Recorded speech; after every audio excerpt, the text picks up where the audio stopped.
Very warm welcome. uh, Very warm welcome to the World of Imagination. This is पूजा शर्मा. इस video में हम प्रायद्वीपीय भारत की रिवर को कवर करेंगे. प्रायद्वीपीय भारत की रिवर ये कैसे बनी, सबसे पहले इसको देख लेते हैं, फिर हम वन बाय वन इसको कवर करेंगे. सबसे पहले आप देखोगे ये वाला जो एरिया है, यहाँ से एक पर्वत जाता है जिसको हम विंध्यन पर्वत के नाम से जानते हैं. विंध्यन पर्वत के नाम से जानते हैं. आपको पता है ये विंध्यन पर्वत जो है ना, ये ब्लॉक माउंटेन है. ब्लॉक का क्या क्या ब्लॉक किया है इसने? वाटर बॉडी को ब्लॉक किया है. मतलब जितनी भी रिवर ऊपर से आने वाली थी, इसको इधर ले जाने का काम जो कर रहा है, उसकी या इधर जाने का जो रीजन है वो है विंध्यन माउंटेन. इधर से आने के बाद ये रिवर्स इधर चली जाती हैं. साथ में इसी के नीचे की बात अगर करें तो जितनी भी रिवर बह रही हैं वो सारी रिवर प्रायद्वीपीय भारत, ये प्रायद्वीप है, तीन तरफ से पानी से घिरा हुआ है, प्रायद्वीप है, और इसलिए प्रायद्वीपीय भारत की ये रिवर कही जाती है. बीचों बीच से विंध्यन गया हुआ है जिसने इसको दो पार्ट में डिवाइड कर दिया है, नॉर्थ और साउथ में. ठीक, तो ये बात हुई इसकी. अब ब्लॉक माउंटेन की क्या कहानी है, तो इसके बारे में हम मल्टीपल टाइम आपको ये बता चुके हैं कि ऐसे ऐसे प्लेट्स होती हैं जिसमें प्लेट्स आपस में पहले टकरा कर टूटती हैं. यहाँ पर ये टूटेंगी और टूटने के बाद इसमें ऐसे मान लीजिए किसी वजह की कई भी रीजंस होते हैं जो हम लोग टोपोग्राफी में पढ़ेंगे, जो फोर्स काम कर रहे होते हैं इसको अलग अलग डायरेक्शन में ले जाने का. मान लीजिए इधर से टूट रही है, ये इधर जा रही है, ऐसे करके एक वक्त आएगा जब ये ज्यादा टूट कर ये नीचे धस जाएगी और ये वाला पार्ट जो होगा, देखिए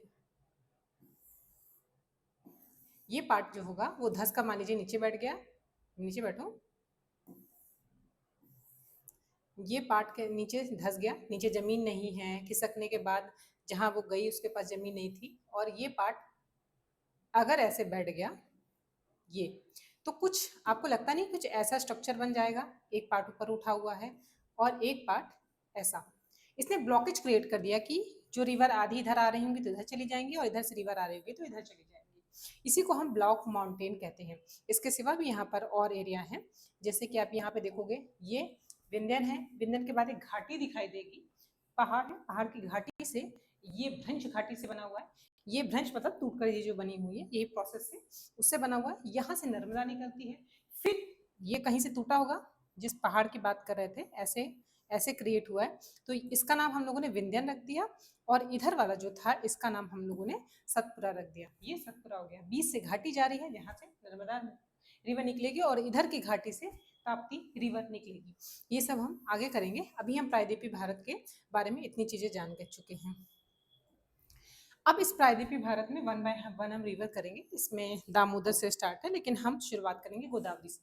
गोदावरी रिवर जो है इस प्रायद्वीप भारत की सबसे बड़ी रिवर है.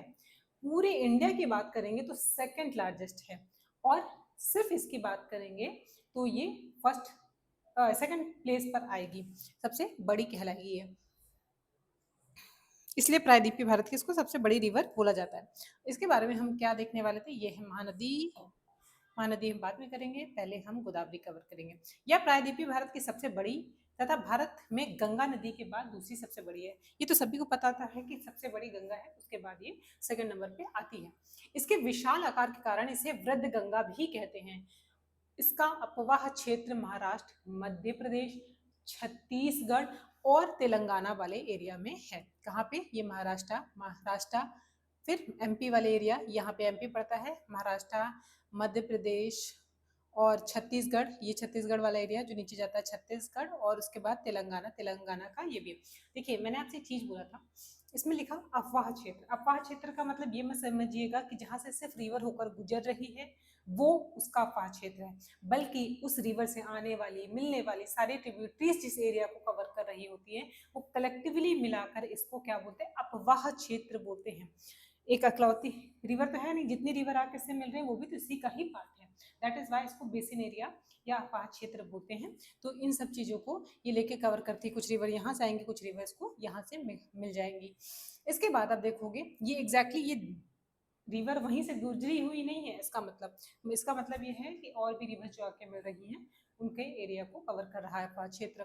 उद्गम और मार्ग की बात करें तो यह इसलिए थोड़ा आपको अजीब लगेगा कि छत्तीसगढ़ और तेलंगाना में कैसे, इसी वजह से that's why I explain all the method, I explain this method completely. उद्गम और मार्ग की बात करें तो यह महाराष्ट्र के कासुवाई पर्वतीय क्षेत्र से निकलती है और त्र्यंबक की पहाड़ी कासुवाई पर्वतीय क्षेत्र, यहाँ से मैंने आपसे कल क्वेश्चन में भी पूछा था जब लाइव क्लास चल रही थी कि कासुवाई पर्वत कहाँ पर है। ये महाराष्ट्र में है, यहाँ से गोदावरी निकलती है और जो जगह है उसको नासिक का नाम दिया गया है, नासिक के पास से निकलती है। यहाँ पे एक त्र्यंबक की पहाड़ी है, वहां से निकलती है। इसमें मेंशन नहीं है, आप मेंशन कर लीजिएगा अपने नोट्स में, नासिक से निकलती है।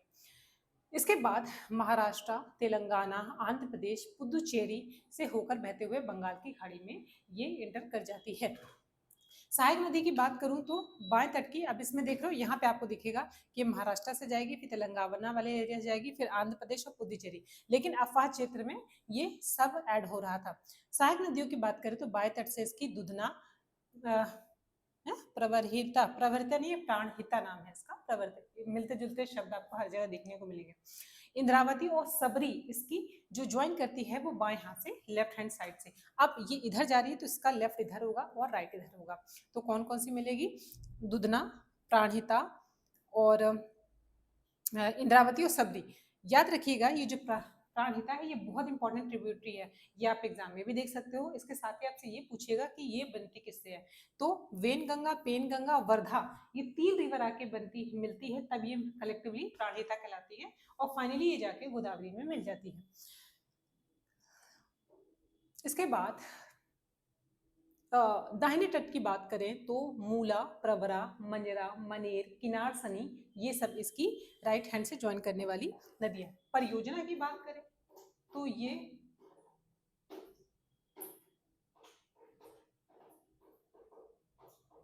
परियोजना की बात करें तो ये गोदावरी नदी पर राजमुंद्री, गोदावरी नदी पर राजमुंद्री के पास एनीकट डैम, डैम का नाम है एनीकट, है कहाँ? राजमुंद्री में। किस पर है? गोदावरी पर है।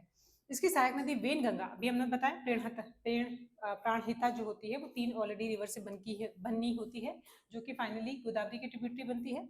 ये वेन गंगा नदी पर महाराष्ट्र में गोसी खुर्द परियोजना है, वेन गंगा पर गोसी है, ठीक है। और इसकी सहायक नदी मंजरा नदी पर निजाम सागर डैम है। तो ये मंजरा के बारे में भी हो गया। अभी हम लोगों ने पढ़ा ना राइट हैंड साइड में मंजरा किनार सनी वाली, उस पे ये निजाम सागर डैम है।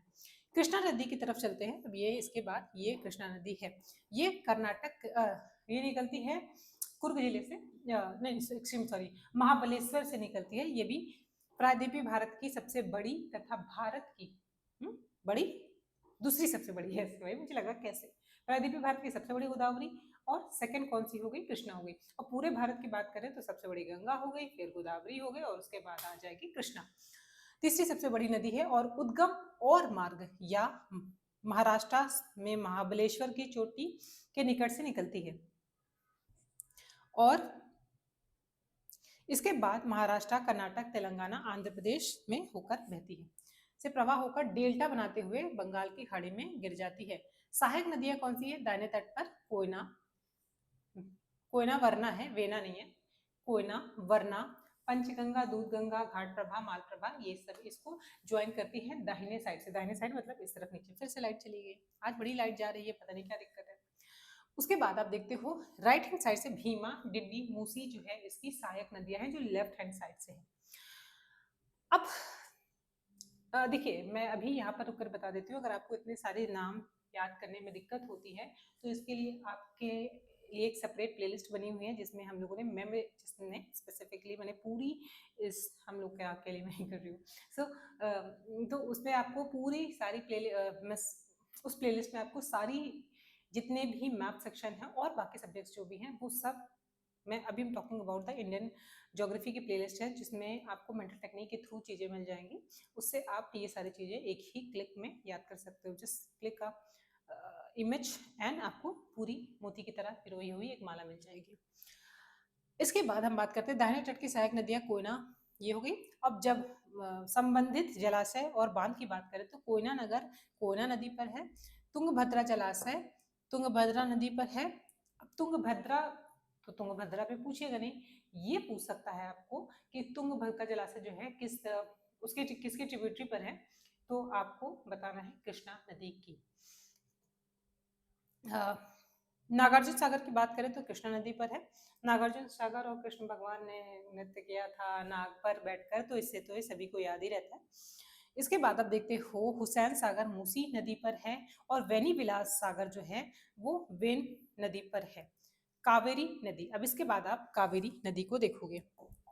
कावेरी नदी का उद्गम मार्ग जो है या कर्नाटक के कुर्ग जिले में स्थित ब्रह्मगिरी की पहाड़ियों से निकलती है, और ये कर्नाटक, तमिलनाडु, पुदुचेरी में प्रवाहित होते त्रिचन्नापल्ली के पास ये कहाँ जाते हैं, मिल जाती है बांग्लादेश, वो बे ऑफ बंगाल में में समाहित हो जाती है, डेल्टा बनाकर बंगाल की खाड़ी में गिरती है। सहायक नदी है लेफ्ट हैंड साइड से, इधर ऊपर की तरफ से हेमावती, सिंसा, अर्कावती, और दाहिने तट की अगर हम बात करते, अरे मैं again I am out of the frame ना, चलिए, और दाहिने तट की बात करें तो लक्ष्मण तीर्थ, तीर्थ के बाद कबानी, अच्छा लक्ष्मण तीर्थ, कबानी, स्वर्णावती, नोयल और अमरावती इसकी दाएं हाथ की या फिर कहें ये इसके दाहिने हाथ, मतलब इस तरफ की रिवर्स हैं। अब अगेन हेमावती, सिमसा, अर्कावती, और दाहिने तट की लक्ष्मण तीर्थ, कबनी, स्वर्णवती, नोयल और अमरावती, ये इसको राइट हैंड साइड से ज्वाइन करती है। प्रमुख आकर्षक व बांध, इसमें गर्म मार्ग में कृष्ण सागर बांध है। अब इसमें देखिए कावेरी से में ट्रिब्यूटरी तो पूछता ही है, उससे भी ज्यादा इंपॉर्टेंट है यहाँ पे आपसे पूछ सकता है जलप्रपात या वाटरफॉल के बारे में। तो यहाँ पे एक तो खुद कावेरी के नाम पर है, कावेरी के साथ है इसमें कृष्ण सागर है, कृष्णराज सागर, होगेनकल, और एक और कौन सा है, स्टैनले स्टैनले जलप्रपात, ये 4 जलप्रपात कावेरी रिवर पे हैं। ये बहुत इंपॉर्टेंट हो जाते हैं कि थोड़ा सा डेप्थ है इसमें। फिर पेरियार रिवर की बात करें तो अभी तक देखते हो सब इधर जा रही थी, पेरियार इधर मुड़ जाएगी, केरल में बहती है। यह केरल की एक अत्यंत महत्वपूर्ण नदी है जो पश्चिमी घाट पर्वतीय क्षेत्र से निकलती है। वेस्टर्न घाट पढ़ा था हम लोगों ने, यहाँ से ये ऐसे निकलती है और जाती किस तरफ है, ईस्ट की वेस्ट की तरफ, उत्तर और पश्चिम दिशा में बहते हुए या कोची के समीप अरब, यहाँ पे कोची है, इसमें अरब सागर में गिर जाती है। इस नदी पर प्रसिद्ध मुल्ला पेरियार डैम, ये इंपॉर्टेंट है कि ये पूछता है आपसे, मुल्ला पेरियार डैम किस पे है, कावेरी सॉरी पेरियार पर है, जो कि एक बहुत इंपॉर्टेंट रिवर है केरल की। ये वेस्ट साइड में बहती है, गिरती अरब सागर में, ये भी आपसे पूछ सकता है कहाँ गिरती है, अरब सागर में गिरती है, कहाँ के पास, उस जगह का नाम क्या है, कोची के पास गिरती है, और उसमें मुल्ला पेरियार डैम है। इतनी चीजें आपको कावेरी के बारे में याद रखनी है। अब नेक्स्ट वीडियो में हम नर्मदा के साथ बाकी बची हुई नर्मदा, तापी, यहाँ वाली रिवर करेंगे। नर्मदा हो गई, तापी हो गई, साबरमती, माही होगी, फिर साबरमती, लूनी, इसके साथ ही चैप्टर हमारा यहाँ खत्म हो जाएगा, और 2 चीजें बचेंगी तो हम इसी में कवर कर लेंगे। हो सो चीजें समझ में आएंगी, शेयर योर रिव्यू और शेयर विद दोस्त who are preparing for such examination, ठीक है, जो भी एग्जाम की तैयारी कर रहा है शेयर कर सकते हैं।